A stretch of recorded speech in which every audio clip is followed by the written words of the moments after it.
Hey, Auntie.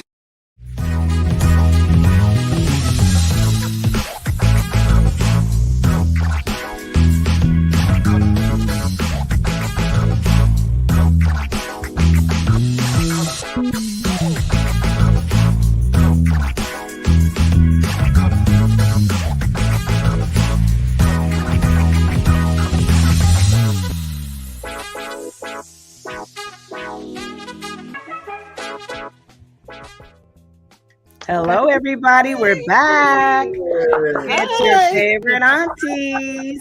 I am Paige Needs Hopper. I am your host, and I'm the author of Healing the Wounds of American Slavery and the movement of the same name. I am joined here by two beautiful ladies, Auntie Rosemary and Auntie Genoa. And we also have a special guest, Uncle Michael Hopper, but we'll get to him in just a moment. Go ahead and introduce yourselves, ladies, and say hello to our friendly audience. Oh my goodness. Oh, hello. I am Auntie Rosemary.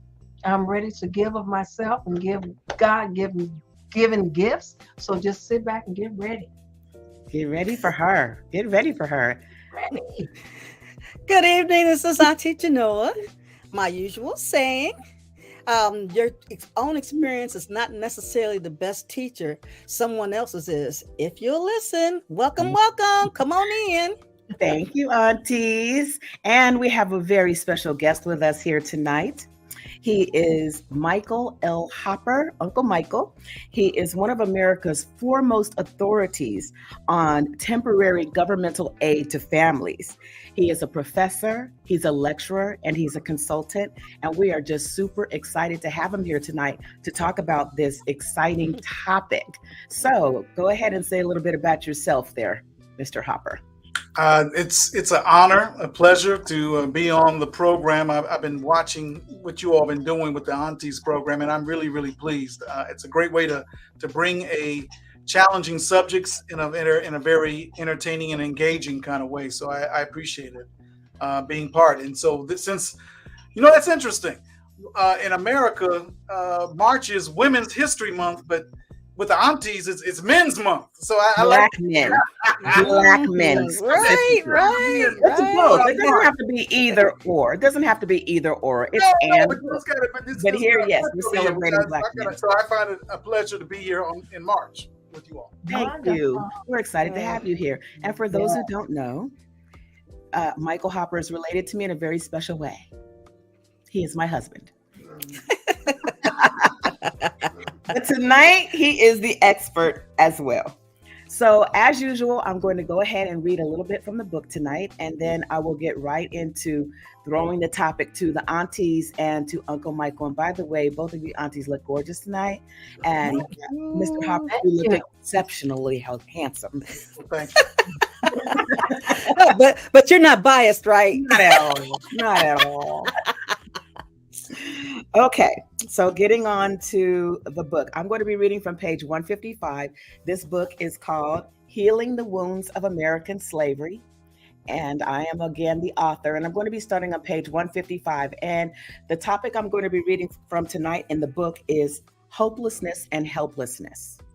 For those of you who don't know, this book is full of 10 of the most devastating wounds to African Americans, but there's also a lot of hope in the book as well. So I'm going to go ahead and start on page 155. It says, "We are not hopeless, and we are certainly not helpless. Yet sometimes we behave as if we're both. Why do we act this way? In order for slavery to work, slave masters had to instill the belief into the enslaved that the masters were the highest authority, like demigods. Everything the enslaved needed for daily survival, food, water, clothing, and shelter, was provided by the owners. Even personal and familial relationships were orchestrated and manipulated according to the master's agenda and will. And so slaves were understandably exceedingly dependent on slave owners for their very existence. This is not an excuse for what we see today, with families living on government benefits for generations. But the source of this behavior provides a very good reason for patterns of hopelessness and helplessness that we may experience or witness. These wounds in tandem carry a distinct feeling a pronounced heaviness, like dark clouds looming overhead. I remember myself and a group of fellow students showing up spontaneously at Nickerson Gardens in Los Angeles, which is government housing, or the projects. We wanted to interview folks for filming we were doing about the 10th anniversary of the 1992 LA uprising. First, the entire landscape reminded us of prisons, with only one way in and one way out. Then we noticed large numbers painted atop each housing unit. We later learned this was to make easy and accurate identification for police helicopters flying overhead. But the thing that hit us the most was the people. We could tell they were living in a lot of fear, which I believe was because they mistook us for news crews and wanted nothing to do with us, even though we explained who we were and showed them our student IDs. Nah, I ain't got nothing to say about that. When we finally got a small group of brothers to speak with us, they would only allow audio, no video. One brother explained what happened to him the night of the uprising. He said the federal government had issued U.S. Army tanks to patrol Nickerson Gardens. Their job was to keep all the residents locked down behind the walls. He said he wanted to check on his family in other parts of the city because communication had been cut off. At some point, he attempted to run to a wall and jump over and out into the streets. He was shot in the back as he was running. It took a very long time for help to arrive, and he almost died. The other brothers standing in our group co-signed everything he said. What reason would they have to lie to us? The point of the story is this. There are generations of Black families who remain at the mercy of government assistance, some bound by their own limited beliefs, others locked into the system by design. Whatever the case may be, when we live in communities that are targeted and under attack by police, it makes it very difficult to gain freedom and independence. Can it be done? Of course. And there are many who do escape. But like our ancestors, there are also many who find it very difficult to shake it off and come out from under the wounds of hopelessness and helplessness, wounds that tell them every day that they must depend on the man for survival, for housing, transportation, and education, no matter how subpar those provisions may be. The thoughts that derive from these beliefs too often play on a continuous loop in our minds. We have been programmed and trained to be helpless, and once we have existed in this state long enough, it becomes, this is just the way things are. Or worse, this is just the way I am. For the record, there is nothing wrong with utilizing government funding temporarily. For example, to transition into an independent lifestyle. That is what it's there for. However, to remain bogged down in that lifestyle permanently is a travesty and can cause us to be stuck for a lifetime. We forget there are options. It's like the allegory of fleas in a jar. It said that you can train a flea to stay in a jar even when the lid is removed. You can place the flea in the jar with the lid on tight.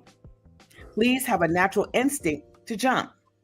So they jump and jump and jump in an attempt to escape the jar trap. But each time they jump, they hit the lid. After a time, they stop trying to escape. Remove the lid, and the flea will no longer jump. Why? Because it's been trained to believe that it's impossible to escape. They become resigned to their limits. I don't know if fleas experience thoughts and feelings of hopelessness and helplessness. It doesn't matter. Humans certainly can. There's a larger, more intelligent creature that might make a better analogy. The elephant. Trainers tie a baby elephant's leg to a post with a chain. The baby elephant struggles to set itself free. After so many attempts, it stops struggling, believing that it will never work. Long after, when the elephant is huge, the trainer can simply tie the elephant to the post by a thin rope. The elephant could easily break free, but it's been programmed to believe that as long as there's a resistance, a restraint, and a pole, it is impossible to move. So it remains trapped, hopeless, and helpless to free itself from its current condition. It believes that only the trainer can set it free. Sound familiar? In too many cases, Black Americans have adopted the false belief that we are hopeless and helpless to improve our current condition beyond a certain point. We are waiting for a modern day master to help us. We are hoping for permission and assistance that will never come. Instead, we must be empowered to jump higher, to move beyond our proverbial jars and break free from our proverbial posts. Disappointment and resignation are vital features of these wounds. They come from thwarted opportunities, feeling somehow robbed or cheated out of a certain position in life, reduced, demoted, and relegated to a lesser lifestyle, yet confused as to how to climb out of this hole. It's as though we've been kicked out of our calling. We feel our mission has somehow been aborted, and we're unable to fulfill our designated purpose. We believe we have exerted all of our energy and lack the motivation to try again, although we desperately want to. These wounds tell us we will never get there, so why try? We might often think or even find ourselves saying out loud, "I don't care," which is far from what we're feeling deep inside. Right. Hopelessness and helplessness. What are we thinking about that, special guest and aunties? It resonates for me. I mean, I've been working for about over 35 years in human services, 10 years in the foster care system, and now the past 16 years in the welfare system. This is cash aid for parents that have a dependent child, but need government assistance to be able to help them. As you mentioned, in America, there was no time limit. A family could be receiving cash aid, welfare as they call it, for years. But it was in 1996 that in America, under the Clinton administration and Congress at that point, changed the welfare system in America as we knew it, to where now there were time limits. So any parent can only be on welfare, and they call it TANF, temporary assistance for needy families, up to 5 years. Now in California, where we reside, it is 5. They reinstated it. It's back to 5 years. But in other states in America, it's less. The states have some autonomy as to what they can do. But the one thing which I've noticed as it relates to what you were sharing in the book is, and I've seen this, where in Los Angeles County, we're the most populous county in America, out of the little over 3,000 counties in America, 10 million people, the most populous. Disproportionately, Black people, African Americans, are receiving the aid. Yes. But what's challenging with that living in Los Angeles is where it's not enough money. I mean, to be able to even make it, and it's designed that way. Where 2019 there was a report that came out that said one parent and one child living together would need about $77,000 every year to just live comfortably in Los Angeles County. $77,000 a year. And this is after taxes. After taxes, right? So, but with the cash aid, I looked at it. That same one parent with one child receives like $895 a month in cash aid. About $360 in food benefits. It's about $15,000 a year. So that's only 20% of what it takes to actually live comfortably in Los Angeles. So when families are existing with like 20% of what's really needed, that's a recipe for disaster. And so I've been seeing, out of the years, I'm seeing the connection where there's and I'm seeing the rise with my families and other families where one system, the welfare system, it seems to be feeding into the foster care system, where children are being taken away from their parents because of what may be perceived to be neglect, abuse, physical and other things. And where in Los Angeles County, Black people, African Americans, we only represent 8% of the county, but yet in February of this year, African Americans, Black folks were reported to CPS, Child Protective Services, 23% of the time.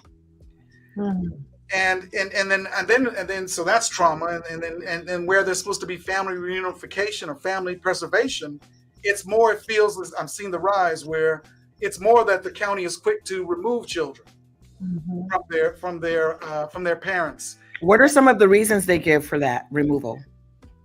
Well, I mean, if there's perceived to be neglect, perceived to be abuse, but it's questionable. You know, talking with some of the parents, it's questionable if it's just about, did a really holistic assessment really, was it made, or was it just quickly to take the children? Because what I've seen in the 10 years of working in the foster care system, it's like, wait a minute, people are getting paid for the breakup of our families, and not the keeping together of our families. And mind you, it takes more money, it takes effort, it takes work. And what I noted, what I found out was that LA County, the state is giving us $200 million just because we need to do a better job with preserving families. Mm-hmm. If families are in crisis, but the heart and the initiative is there, let's give them wraparound. Let's support them when it comes down to it. But so we'll see if that happens. But what's interesting, just stepping back and looking, how one system, the welfare system, is feeding into the foster care system, but then out of the foster care system, you see how it's feeding into the criminal justice system. Wow. Where there was a report with the California Department of Corrections and Rehabilitation. They asked, and again, black men, black people, black women, men and women, African Americans are disproportionately represented in the criminal justice, in the prison system out here in California. But when they surveyed Black men, 33% of them said, were you ever at any time of your life as a minor a ward of the court? Were you ever in foster care? Were you ever in a group home? Were you ever in juvenile hall? And 33% of the men in prison, Black men in the prison, said, I was. Wow.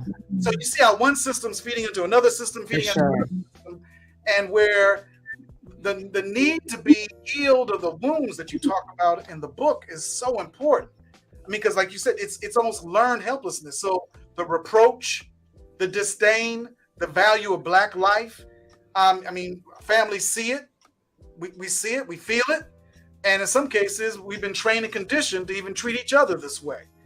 But the thing which I think to break the cycle is education. But it's education.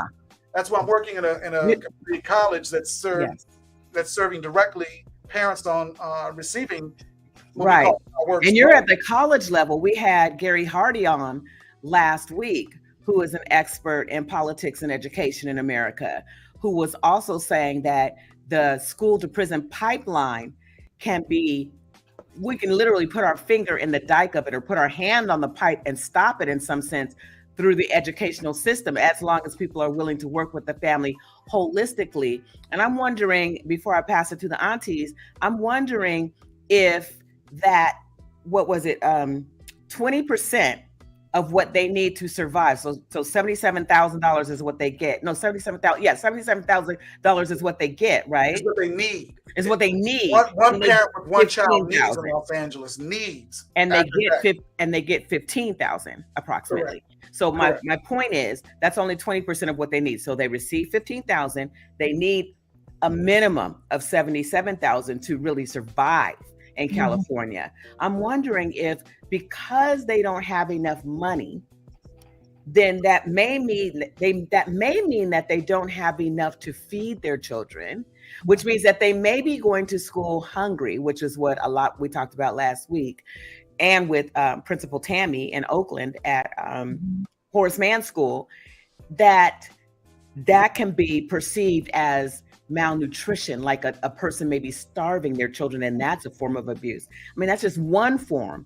And then they may not have enough for clothes, and so the children are wearing clothes that haven't been washed. They don't have enough to wash clothes. So it is a vicious cycle. And then somebody reports it, and then they come out and they say, okay, I mean, even in cases where it's like, okay, the child is not abused on any marks, but they're like, okay, they're hungry, or they All the they wear the time. same clothes, because they don't have enough, and so that's it's not as though parents don't want to, but it's the learning how to. And a lot of times, with the welfare reform that took place in 1996, the push was more towards you need a job, go to work, rather than education, learn a trade that for employment that's more in demand, so you can make a livable wage and take better care of your family. Got And you. what I love, because I see that as well. I mean, that's why I still do what I do here. Yes. Is that I'm seeing families, parents, mothers and fathers, Yes. who are learning new trades and skills, and they're just brilliant. I mean, it's amazing what they do, brilliant. But they take on jobs. I mean, they're working with Tesla. They're opening up their own businesses. I mean, they're owning homes. I mean, Got you. Yes. So I just wanted to. We need more of that. Yeah. Before we go deeper down that trail, I wanted to let the people know what you do at Los Angeles Trade Tech. And that is for the last 20 plus years, he's been helping parents go from welfare to work, right, through learning a trade. And so I want to throw it to the aunties now and give you an opportunity to ask any questions that you have of the guest, or bring up any comments, anything that you have to share in the conversation. Well, that was not my experience when I was raising my children. I was out here when my children were young. In California. In California, I had my son and my daughter, and I was only able to get help with one child. And it wasn't that much back then. So I was taking care of my children with enough money just for me and one child. And while I was going to school, and I was going to school for EMT medical assisting. And at the end of all of that, all I got was a bill. I wasn't able to go into the field that I went to school for. And so we still struggled. Stuff wasn't enough. And then after everything, I had to go to work, and I had to work all these long hours. So I wasn't at home a lot. Right. And the food that my children were eating, they were tired of it. But that's all I had. And they ate, and I would give it to them before I would give it to me. Mm-hmm. I've heard that a lot. I would give it to them before I give it to me. And you always have somebody that has their mouth on you, but they're not helping. Right. They have their mouth on you, but they're not helping. And they would have all these programs. I told one, you need to check and see, just if I'm going to school for a trade, and just because I get a job and it's a burger job, that's not what I want. That's not what I paid all this money to come to your school for. But you said, oh yes, we have 85% employment. Well, what are the people doing? What type of employment? That's true. That's true. What are they doing? And then because the field was fairly new when I went into it, for seeing people of color, I got turned down a lot. And then when I found somebody that was willing to hire me, they weren't paying the going wage for that position. They hired me for what they had it before, like, okay, medical assisting. I took lab and phlebotomy and all this other stuff, but I got hired as a nursing assistant. That's taking care of older people in the nursing home. Like a CNA position, like a CNA? Well, certified nursing assistant, like that, or? No, it wasn't even like that. Basically, what you were just somebody that was like a caretaker in the nursing home, and nurses gave you all the jobs that they didn't want to do. Okay, how long were you on government assistance, if I can ask? Oh my goodness! Was it more than 2 years?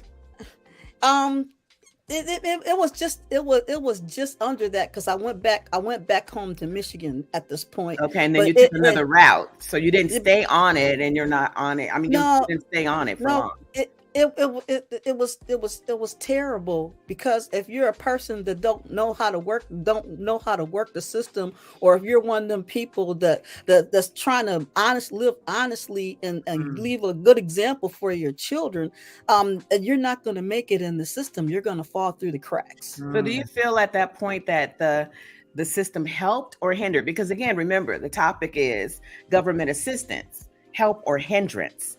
And so we're trying to get at and kind of ferret out whether, government assistance is a help or it helped the people that worked in the program. It didn't really help the families. They were just there. When you say people who worked in the program, what do you mean? I don't know what I'm you talking mean. about the social workers, Yes, the people that were making all system. the cards. It helped the system, The government. so they can feel like they're doing something. But a lot of families, not just mine, was falling through the cracks. We're struggling, suffering, and everything. And I did everything, and I didn't get the benefit of what they were supposed to provide, because they just want to look like they're doing something, but they weren't doing anything except for helping their own selves. Wow. Interesting. Auntie Rosemary? Yeah, I wanted to go back with Uncle Michael was talking about, the children being taken away.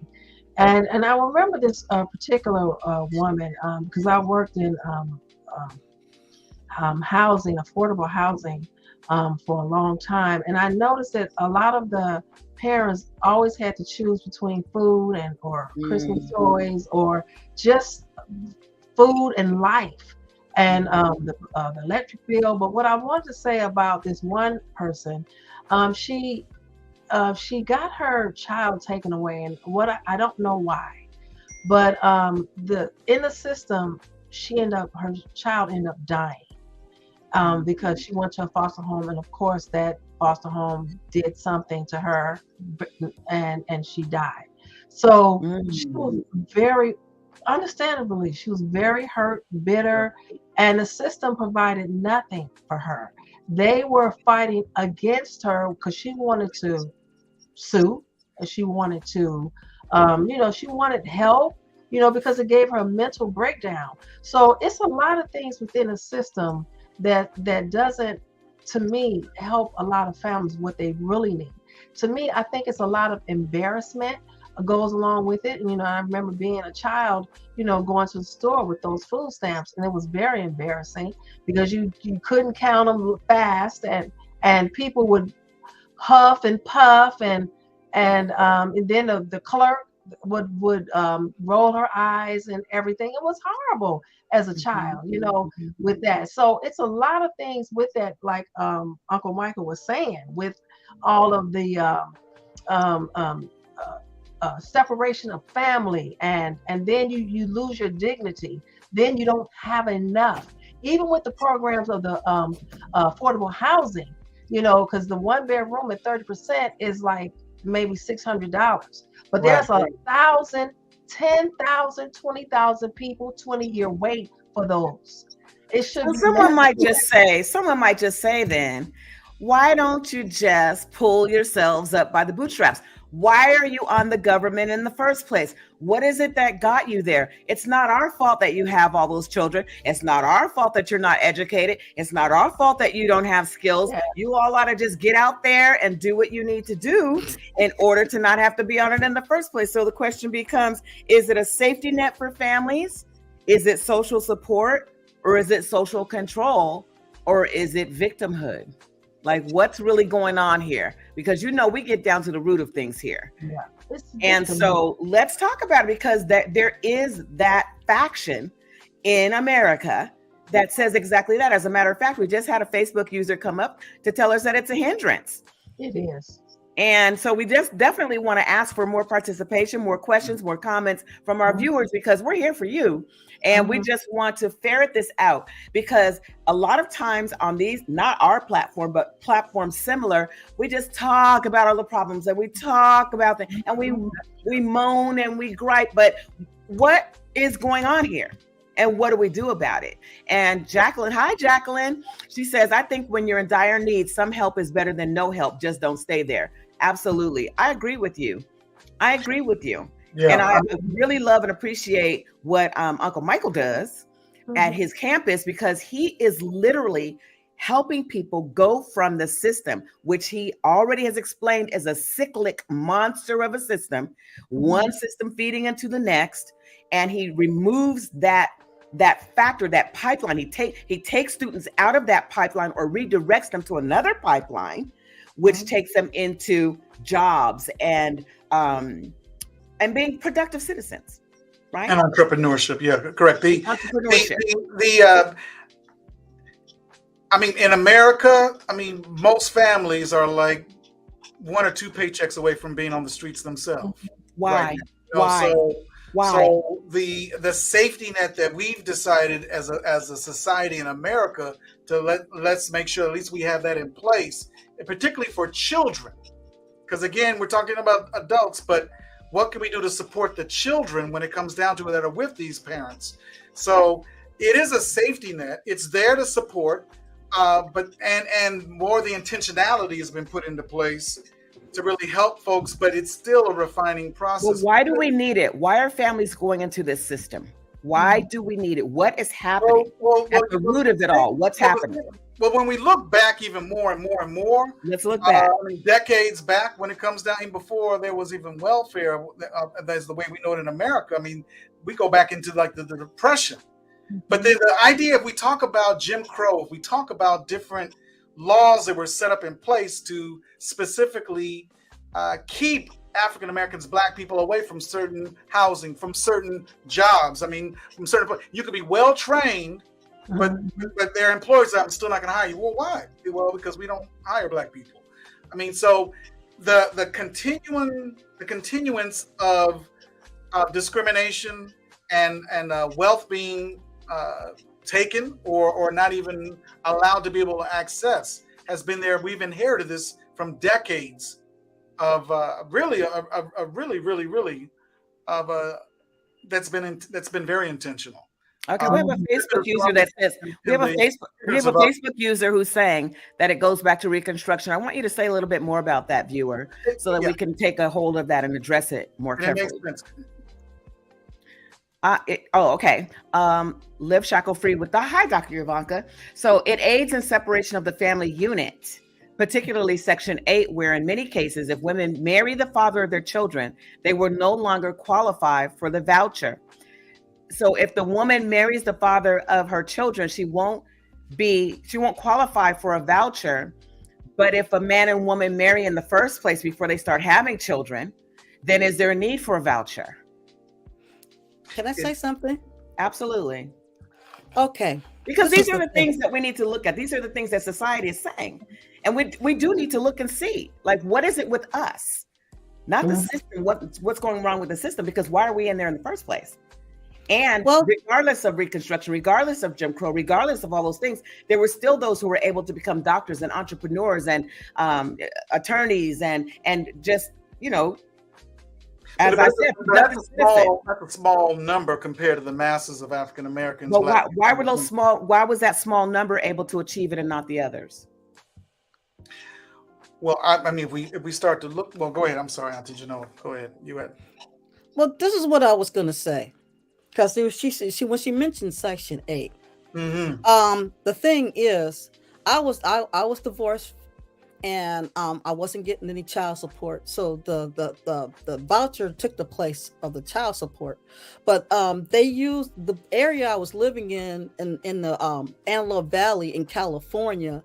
They used the Section 8 to raise all the rents out there, because the rents were reasonable. And what they did when people started moving out there with their voucher, that they were raising the rents, like, okay, if you let me have this house, the rent might be like $5 something or whatever, and they would say, oh, well, we'll pay you $1,000 if you let us move in here. And so what they did is they used the system to raise all the rents out there, and the people that were living out there and that didn't have the voucher got angry, but it was the system and the greedy landlords, and they blamed the people. And what happened is, the newspaper had a campaign. So anybody that had Section 8, they posted this number, and there's a rash of calls. They just start calling on people, and a lot of people, because I was driving the bus out there, they became homeless because they lost their vouchers because of this campaign against the poor people of color out there, and because they were mad. And I heard the story over and over again, even for me, because what happens is, if you level up and you make more money, then the help that they don't give you a chance to get on your feet. They take the cushion away, like, immediately. They don't give you a chance to get on your feet. No, So, they do but not give you a chance. here's what I'm looking at, and here's what I was faced with when I told people what the topic would be. They don't give us a chance. They divert the money. They take away the benefits. They don't give us enough. It's going right back to the wounds of helplessness and hopelessness. And at the root of that is absolutely learned helplessness. And so let's give an example of an Asian family, or one that I know specifically, a Latino family that moved next door to us when we lived in central Los Angeles. They had nothing. They had less than nothing. So what they did is 4 to 5 families moved into an apartment together. Is that an ideal situation? Absolutely not. Is it comfortable? Absolutely not. Is it hard? Is it tough? Is it difficult? Yes. But they did. And they collected cans, and they cut lawns, and they did odd jobs, and they did whatever they had to do so that they could, one at a time, move one of the families out of the house into their own space, or where 2 of them could move together, or they sent one of their young people to college or to get a trade, and they worked together in order to produce the income that they needed to produce, that they didn't need and couldn't even obtain benefits because they weren't actually in the country legally. So understand that there is a system that's been set up against us. I mean, we've known that for centuries now. We knew that coming out of slavery. But why are we still here? No, you didn't, Jacqueline. I remember that movie. Claudine with Diane Carroll. Yes, and the hoops you had to jump through for inadequate help. But the question is then, Jacqueline, how did Claudine end up in that situation in the first place? You know what it is? I'm just It reminds me of that movie too. But you know what? It goes back to slavery. Everything is the same.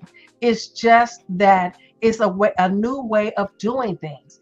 Control of the housing, control of where you eat and where you live, and enough money to buy food, and what school and area you're going to go to, or you're going to get out of this area. Years ago, I went to visit one of my friends, and she lived in all white. She was the only black, all white area. And something happened to her. We had to call an ambulance. I've never seen them get there so fast. When they got there and they walked in and they saw that we were black, they was hesitant about helping us. They looked like, what are we doing here? What are you doing here? So it's the services in that we where are our black EMTs and ambulance services? Yeah. Well, and there are folks who are trying. I met a fire captain here in city of Los Angeles. He was saying, I'm willing to try to recruit more African Americans to go into the field because there was such a huge need. So it is a matter where people are stepping up.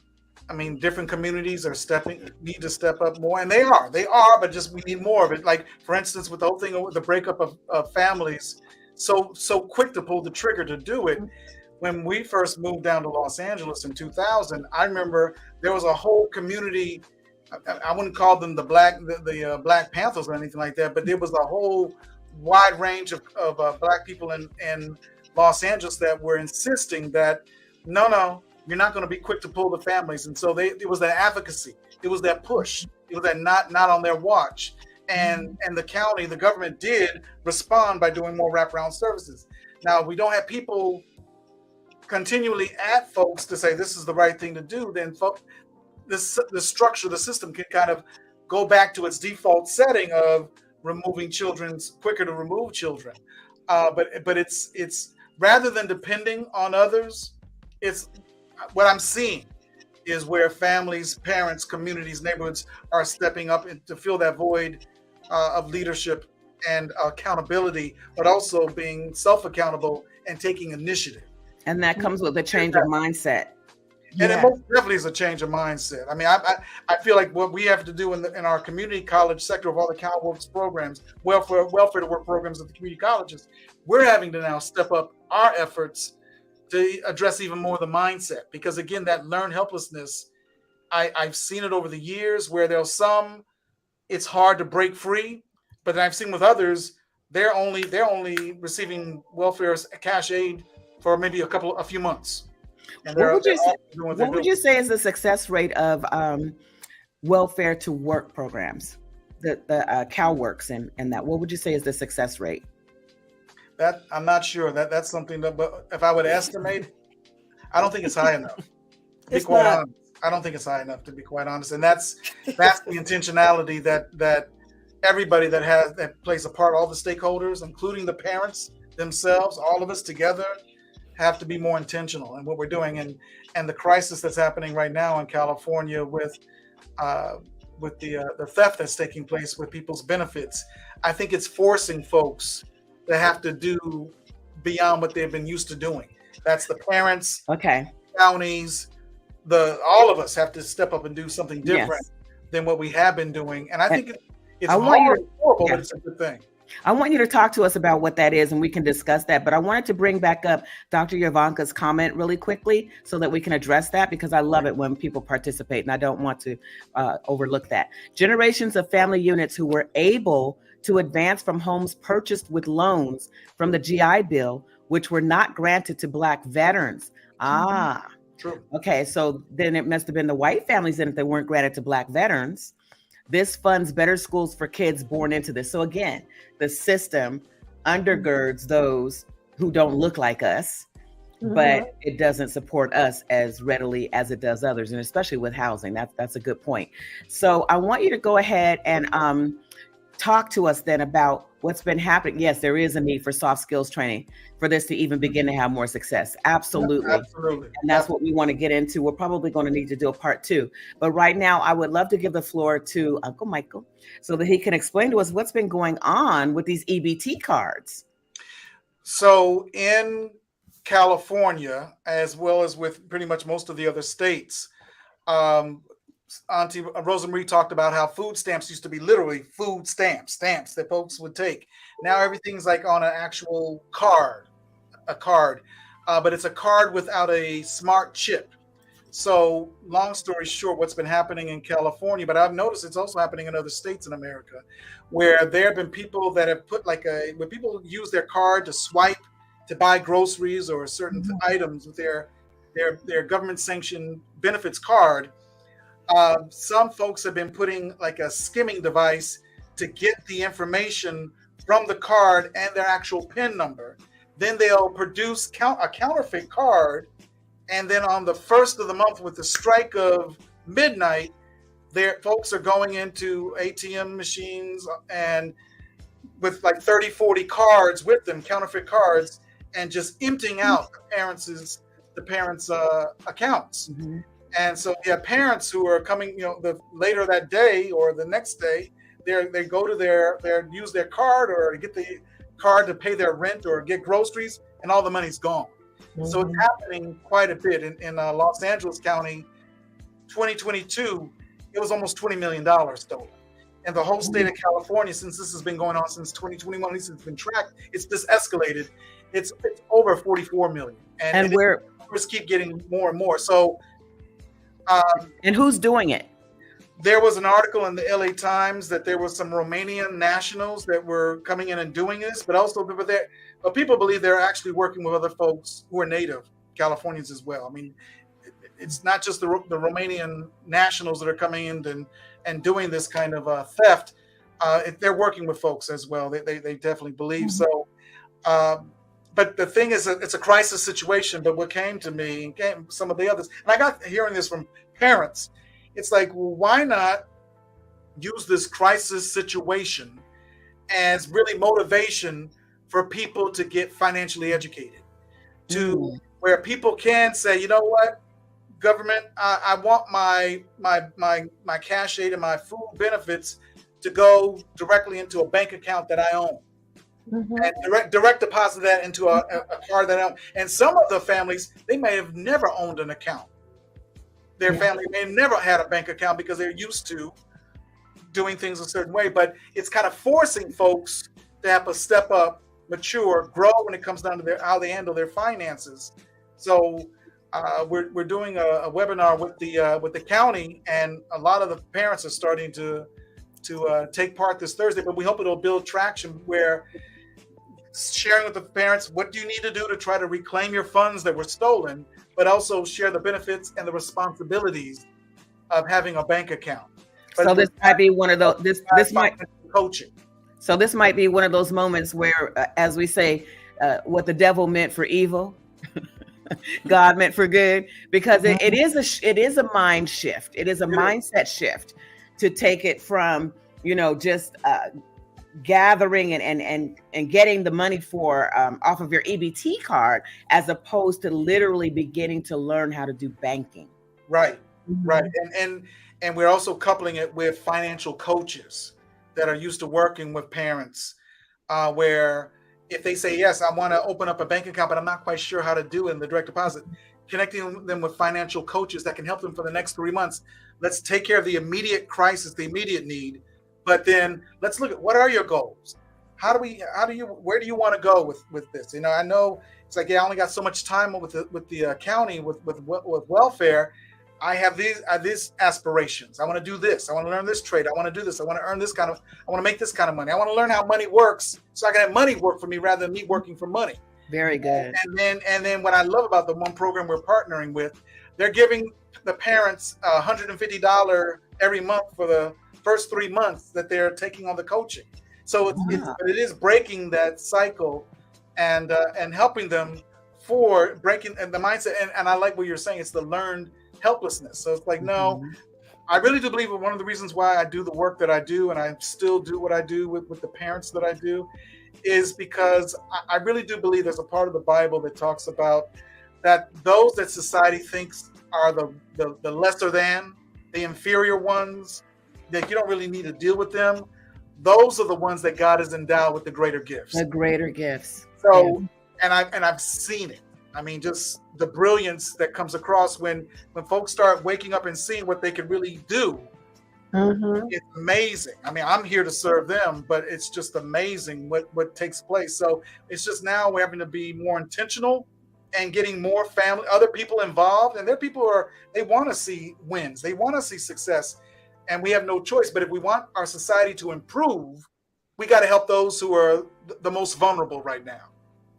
but we really got to do it and not just take care of ourselves, as Sister Auntie Genoa said. That's right. And bring that back up again, DY. Jacqueline just said what I was literally thinking. We need to become more united and work together, support one another, share knowledge. We are not like the Hispanic family that I described. And what's interesting is that based on the stories that I've heard from my grandmother, from my mother, from my aunts and uncles, cousins, older cousins, we used to be. Yes. We used to be. There's a saying in the Black American family that, well, there used to be, that if I got a pan of cornbread, you've got half a pan of cornbread. That's right. And that is to definitely, we do need to get back to that in order to get to where we want to be, is to love one another and unite together. But these wounds, and that's why I keep going back to the root of all of these things, is because the wounds are what's causing us to behave like backwards magnets toward one another. Can we also bring that comment back up again, DY? Michelle McIntyre. Hi, Michelle. Hi. Michelle says, no one in their right mind is going to exit welfare if a full-time job pays exactly the same, That's the the welfare. incentive is far better wages. Make work pay, otherwise forget it. Well, here's what I have to say about that. I have to stand in disagreement with you. Because when a person begins to heal from these wounds, as Mr. Michael Hopper was just saying, when a person begins to heal from these wounds, that's when they come into their true right mind. The mind that would cause someone to want to stay on welfare just because it pays the same amount as a job position it's a sick mind. It's a dull mind. It's a mind that is not in equilibrium with who they really are designed to be. And that's why healing the wounds of American slavery is so important, because we keep going back to, that the wounds came from slavery. Then we have to go back there to see what happened to us in the first place. Because what we endeavor to do is go back to the historical context, right, of what happened to us, the enslaved, and then bring it into a cultural construct, which is where we are now, working in this cyclic pattern set up by systems that are not designed to support us to be in our true right mind, and then to look to the future and what we can do about these things as a village. And so I love that. That's how I was raised. My great-grandparents, absolutely, to help one another. But here's what happened. And I say this in the book, and I say it here and now. What happened is that it's sort of like the Stockholm syndrome, where you begin to take on the patterns and the beliefs of your oppressors or your captives. Yes. To love what they love. Massa, are we sick? Yes. The white man's ice is colder. So that's why we have to get deliverance, really. Yes. Get purged of that old, moldy, wicked mindset that tells us that we need to stay in that same mind frame, even if it is only for 5 years. Even if the system says you can only be on welfare for 5 years. I love what Uncle Michael is saying. He's saying that as we are in the system, sure, everyone needs a little help sometime. But as we're in that system, what can the village do to help reprogram minds, to get us in a better financial education mindset, to get us into a mindset of home ownership and property ownership? We have a gentleman who's coming on next week. Oh my God. Oh my God. Is he ever going to help us with that part of our mindset, that we need to own property? That's a whole nother topic. But I just wanted to say that I really didn't think of it in that frame until you said it, Michael Hopper, when you said that this EBT scam, the scammers are causing people to need to shift their mindset and their way of being within this system. And so, when we read from the book, when we talk about the wounds, we're talking about the wounds, and it might seem tough, and it might seem, like, oh, well, why is she always going all down into the roots of all of this? We need to get beyond that. What I say is that part of our problem is that we want to say how great we are, and we are great. We are great. We're brilliant. We wouldn't be here. Our ancestors would not have survived for us to be here, to have the opportunity to be great, if they weren't equally as brilliant and resilient. But here's the thing. We need the healing of the wounds. How do we get healed if we don't go look and see what that is? And a lot of people, they want to they look at the wounds and it gets uncomfortable. And so they want to jump to solutions really fast. No, the best solution is to sit in it for a minute. Sit in it for a minute and really look at, why are women out here just having all these babies? Why are men impregnating the sisters and leaving them behind? All of that comes from the plantation. Breeding, the multiple mates. And it's not even mates. It's literally breeding. No real relationship behind it other than the sex act itself. Does that sound familiar? You see?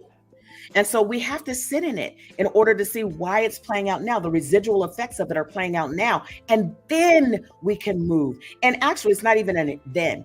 It's an and both conversation. As we're sitting in it, we get a feel for what we're sitting in. That will give us the best frame of reference to begin to think of solutions. Yes. Nobody likes to sit in discomfort. No. Nobody likes to sit in it. But as long as it's comfortable and we can make some money and kind of look pretty and look like everything's okay, we're not going to get down to the roots. And let me tell you this, I promise you this. I promise you this. When we begin to purge of these wounds, these hurts, these pains, this bitterness, this aggravation, this frustration, all of it, the rage, the fear, when we begin to purge of that, look how amazing we are with the wounds. Exactly. Carrying the burden. Imagine how much more great we can be. Oh, come on now. We're free from the wounds. And that's the goal, people. That's the goal. It's never just to dwell in the wounds. I know a lot of people think, oh, I'm not going to go watch that show. I'm not going to read that book because she's just talking about our wounds. And who wants to go back and talk about that? We have to.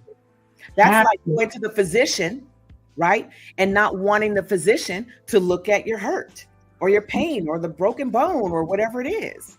I'll just limp along. I'll just drag my leg. That's all right. If you gotta, re-break it or set it, that's gonna hurt. So I'll just drag this leg for the rest of my life, walking wounded. And wounded healers, trying to heal each other based on our own wounds and just projecting that onto each other. So, yes, that's what we're about the business of doing. And we're close to wrapping now. And so we definitely need to do part 2. Yes.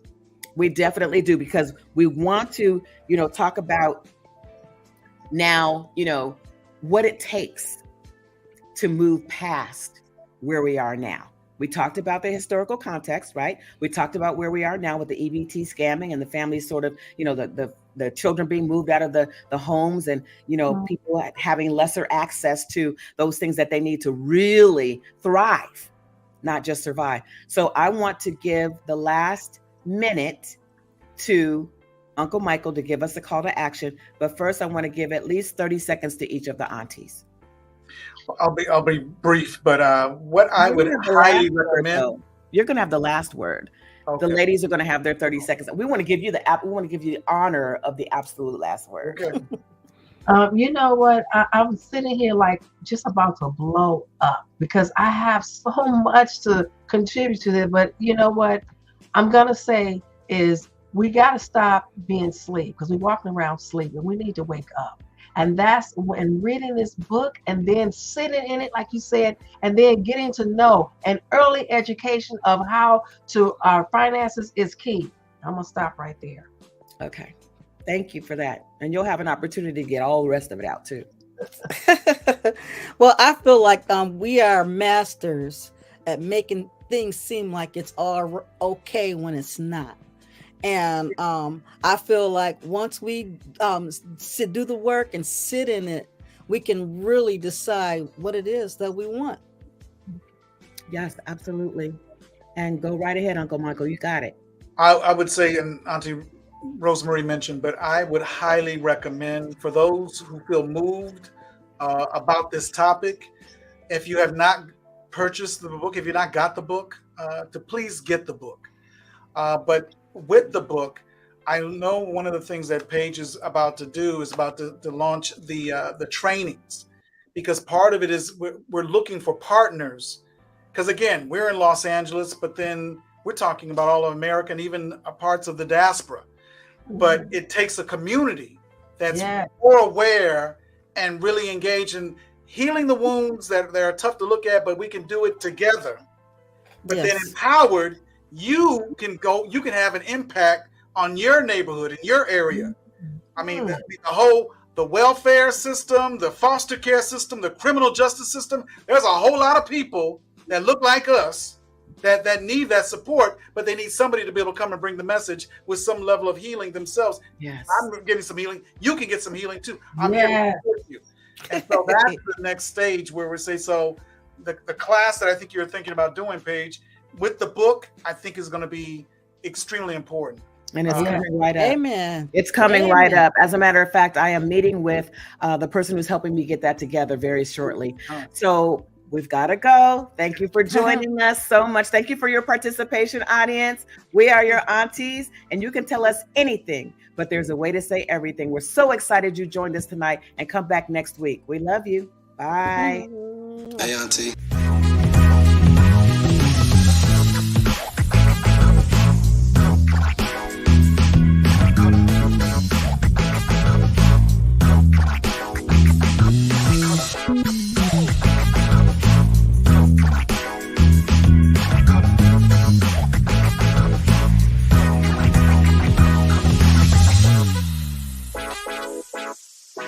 Wow.